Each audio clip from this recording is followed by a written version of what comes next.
Welcome back. हमारे साथ जुड़े रहने के लिए बहुत बहुत शुक्रिया। Now let's shed some light on a few positives that we do see. और उसमें सबसे पहले बात करना चाहूँगा, बहुत सारे लोग नहीं एग्री करते इसी प्रोग्राम पे, उन्होंने अपनी राय का इजहार जरूर किया है, लेकिन स्किल एनहांसमेंट कैंप जो है is going on in full swing. Obviously we do know, you know, Pakistan to Bangladesh West Indies के खिलाफ हमारे मैचेस हैं, कंपैरेटिव क्रिकेट हमें खेलनी है, हम सोच रहे हैं कि नया ब्रांड ऑफ क्रिकेट हम जरूर अडॉप्ट करें, उसको खेलें भी। तो मैं मैडम सना आपसे पूछना चाहता हूँ, यू नो, ये कैंप्स, इनकी efficacy, how competitive will it be, हमारे प्लेयर्स को इससे कितना एडवांटेज होगा, कीपिंग इन व्यू जो हमारे आगे मैचेस हैं। देखिए, सबसे इम्पोर्टेंट है प्रैक्टिस। अगर हम जब कर रहे होते हैं ना कि जो फंक्शनल प्रैक्टिस है, जो आपकी पर्पसफुल प्रैक्टिस है, क्यों ये कर रहे हैं, ये जो टेस्टिंग होती है आपकी, ऑब्वियसली क्रिकेट में ये स्किल बहुत यूज़ होती है। कैच एंड रन, आपको रनिंग बिटवीन द विकेट्स में काम आएगा, फील्डिंग में काम आएगा। तो आपकी जो पर्पस के साथ एक प्रैक्टिस करनी है, जैसे हम कल मोहम्मद रिजवान की फुटेज देख रहे थे और हम देख रहे थे वो ऑफ साइड पे ही बाउंड्रीज की तरफ जा रहे हैं। तो ये बड़ा ज़रूरी है कि हम आइडेंटिफाई करें कि हम करने क्या जा रहे हैं। हमारी जैसे फॉर एग्जांपल वुमेंस टीम में एक प्लेयर थी जो बहुत ज़बरदस्त हार्ड हिटिंग करती थी, पर सॉफ्ट हैंड से सिंगल्स नहीं करने आते थे। तो एक कैंप में सिर्फ उनके ऊपर उस चीज़ पे काम हुआ। तो जिस तरह अगर आप एक स्किल को पकड़ के उसको स्पेसिफिकली ट्रेन करते हैं तो वो बहुत अच्छी चीज़ है। अगर कोई बॉलर है वो लो ट्रेजेक्टरी से बॉल करता है और आप उसकी बॉलिंग में फ्लाइट लाना चाहते हैं, तो ये कैंप्स उसके लिए बेहतरीन होते हैं। और ये आपको फाइन ट्यूनिंग के लिए हर थोड़े अरसे के बाद चाहिए होते हैं। बट दीज आर नॉट ऐसे कैंप्स नहीं है जिनसे आपके प्लेयर बन जाएंगे। आपका जो प्लेयर ऑलरेडी जहाँ पर है, अगर इन कैंप को हम अच्छी तरह से मॉनिटर कर दें, अच्छी तरह से डिज़ाइन कर दें हर प्लेयर की नीड्स के मुताबिक, तो यहाँ से आप प्लेयर्स की फाइन ट्यूनिंग करके उनके पोटेंशियल को 1-2% ऊपर लेके जा सकते हैं विद एवरी कैंप। सो इसका मकसद सिर्फ यहाँ तक है। इसका मकसद यहाँ से नहीं है कि आपको एक पूरा नया प्लेयर मिल जाएगा या पहले जो प्लेयर नहीं है उसको हम प्लेयर बना के ले आएंगे। जो आपके ऑलरेडी एक्सिस्टिंग प्लेयर्स हैं उनके अंदर जो हम थोड़ी 5%, 2%, 3% इम्प्रूवमेंट्स चाहते हैं, उतनी इम्प्रूवमेंट इस कैंप से हो जाएगी। तो ये शॉर्ट टर्म के लिए बहुत ज़रूरी है, बट ये लॉन्ग टर्म हल नहीं है आपके क्रिकेट को ठीक करने का। और ये एक और सवाल है, मैं इस पे आता हूँ। मैं जरा लीना, जिनके जब हमने उनकी प्रेस टॉक भी सुनी माइक की, उन्होंने उस पर ज़रूर तस्करा दिया कि यार इन कैंप्स के अंदर हम कोशिश करें कि हम सिचुएशनल भी जो भी मसले मसाइल हो सकते हैं जो इनको मेरा ख्याल है पेश आएंगे किसी भी गेम के अंदर, उसके हवाले से हम काम करें, फंडामेंटल्स पे भी काम करें, हम इनको टफ टाइम भी दे रहे हैं, हम कोशिश कर रहे हैं कि वो कंपेटिटिवनेस हम जनरेट कर पाएँ अपने खिलाड़ियों में। क्या ऐसे कैंप से वो कंपेटिटिवनेस जनरेट होती है? एब्सोल्युटली। देखिए, एक तो फिजिकली कंडीशन होते हैं प्लेयर। ये जैसे अभी फुटेज हम देख रहे थे कि वो टच डाउन करके और कर रहे हैं, बॉडीज जो हैं इन रिदम आ जाती है टूर से पहले। और एक बात जो सनाने ने भी की, जैसे एक बैट्समैन है, एक हमारे बहुत मशहूर बड़े बैट्समैन है, वो स्वीप नहीं कर सकते। तो अगर वो होते तो हम आपको स्वीप करना सिखाते। तो वो जो मिड विकेट पे आउट हो जाते हैं स्पिनर को खेलते, वो ना होते, वो स्वीप करते। तो इस तरह की जो बातें हैं वो बहुत ज़रूरी हैं कि जिस प्लेयर की जो वीकनेस हो उस पर काम किया जाए, किसी की फिजिकल फिटनेस है उस पर काम किया जाए राइट बिफोर द टूर। वो एक रेडी माइंड से जाए टूर पे। देखिए ना, ये तो नहीं कर सकते कि उसको 15 दिन कहे कि तुम हर रोज़ मिठाइयाँ खाओ, टूर से पहले हर रोज आके बर्गर खाओ और उसके बाद टूर पे चले जाओ। ये वो अगर ये करेगा तो वो खेलेगा कैसे प्लेयर? और फिर आप कहेंगे वो प्लेयर ने जीता नहीं, ठीक है ना? तो जरूरी है कि टूर से पहले इस तरह के कैंप्स हों। और ये माइक हैसन जो है कोई आम बंदा तो है नहीं, हम सालों से ये बात कर रहे थे। देखिए, प्राइवेट महफिलों में भी हमने ये बात की, आपस में भी बात की कि यार वो माइक हैसन अगर कोच आ जाए ना तो पाकिस्तान सेट हो जाए। अब वो आ गया है तो उसको काम करने दें। और उसके जो बहुत सिचुएशनल बात कर रहा है, फर्ज करें हमें आखिरी 4 ओवर में 45 रन चाहिए, तो वो हिटिंग से जाएगा भाई कौन से एरियाज है, किस तरह मारना है, माइंड को किस तरह ट्रेन करना है। एक साइकोलॉजिस्ट भी होना चाहिए जिसकी दरखास्त तो मैं 100 सालों से कर रही हूँ। मैंने कई दफ़ा अपने प्रोग्राम में जो मैं होस्ट करती थी PTV वर्ल्ड में, वहाँ बुलाया भी। वो जो शख्स थे उन्होंने कहा कि मेरी तो सिलेक्शन होने ही वाली थी एज ए साइकोलॉजिस्ट, लेकिन आखिरी वक्त पे किसी ने आके, जो हमारे मुल्क में होता है, वो उनका नाम काट दिया। तो अगर वो होते तो आज तक वो बड़ी इम्प्रूवमेंट आ चुकी हो जाता। So I feel that these are very important camps and I mean to correct the mistakes. अगर वो स्वीप खिलानी को 5 साल पहले सिखा देते तो शायद 4-5 मैच उन्होंने जिताए होते। ठीक है, अगर वो मिड विकेट पे आउट ना हुए होते स्पिनर के खिलाफ बार-बार।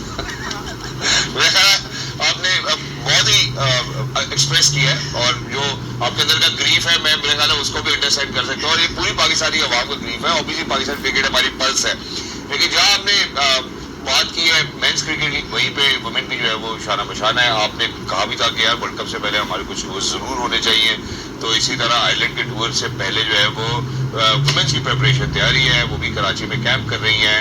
How do you see that, you know cricket for everyone?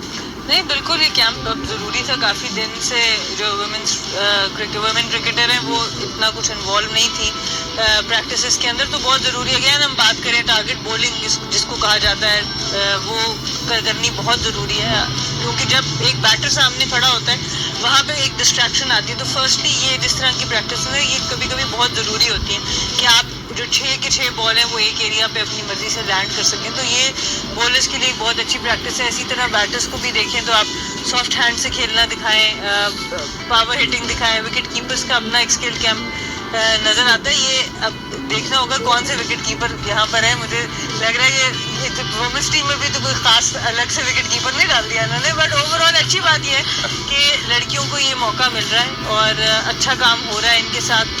और जिस तरह जितना स्किल के ऊपर काम करेंगे, जितने रिपीटिशंस करेंगे इंटरनेशनल लेवल पर, जब मैच सिनेरियो आता है उसी तरह फिर आपका जो कंट्रोल होता है उस स्किल के ऊपर वो उतना बेहतर होता है। अगर आपका मसल मेमोरी कम है, अगर आपने नंबर ऑफ ओवर्स उतने नहीं कराए, एक टाइम था हम शादाब के ऊपर ये डिस्कशन कर रहे थे कि वो नंबर ऑफ ओवर्स पूरे नहीं करा रहा, उसकी बॉलिंग में वो रिदम नहीं आ रहा, तो रिदम में आने के लिए एट टाइम्स बहुत ज़रूरी होते हैं इस तरह के कैंप्स जिसमें आप टारगेट बॉलिंग करें, टारगेट हिटिंग करें। आप अपनी फील्डिंग की कोई एक स्किल है, अगर आपकी अंडर आर्म थ्रो में कमी है, आपकी ओवर आर्म थ्रो में कमी है, उस स्पेसिफिक स्किल के ऊपर अपने फिटनेस के साथ साथ काम करें, तो ये बहुत ज़रूरी है। आयरलैंड की टीम को के जो है मेरा नहीं ख्याल वर्ल्ड कप में वो क्वालिफाई कर चुकी है, नहीं कर पाई इस दफ़ा, तो फिर भी एक एटलीस्ट इंटरनेशनल मैच उनको ज़रूर मिला है। बट आगे के लिए आई होप वर्ल्ड कप के करीब हम तगड़ी टीमों से खेलें ताकि हमें ज़रा पता चले कि हम एग्जैक्टली स्टैंड कहाँ करते हैं। एग्जैक्टली। लेकिन अभी तक की जो हमने लीना परफॉर्मेंसेस देखी हैं उसमें बहुत ही ताबड़तोड़ किस्म की परफॉर्मेंसेस हमें पाकिस्तान वुमेन्स क्रिकेट टीम की तरफ से क्वालिफायर्स में देखने को मिली।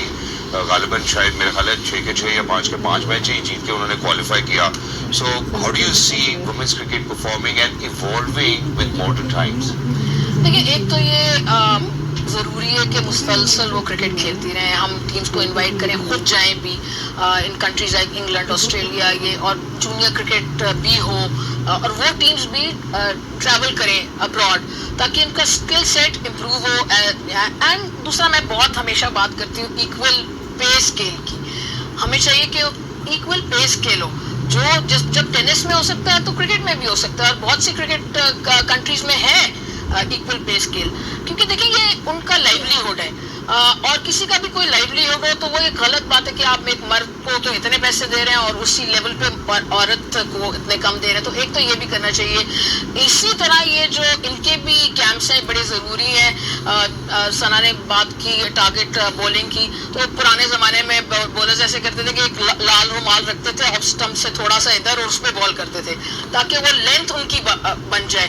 तो ये ज़रूरी है कि इनको भी लेंथ जो है ना बड़ी इंपॉर्टेंट थी, लाइन भी इंपॉर्टेंट है ऑफकोर्स, लेकिन वो लेंथ और वो लाइन दोनों जो कॉम्बिनेशन है ना, आप हमारे देखते हैं हमारी चाहे वुमेन्स बॉलर्स हो या हमारी मेंस जो भी हो, वो 2 बॉलें कराएंगे डाउन द लेग साइड, 4 कराएंगे इधर, अच्छा ओवर जा रहा होगा, जब 2 बॉलें डाउन द लेग साइड करा देंगे तो मार पिट जाएगी और वो कॉन्फिडेंस डाउन हो जाएगा। इसी तरह बैट्समैन भी जो उनके पास शॉट्स नहीं है वो डेवलप करें।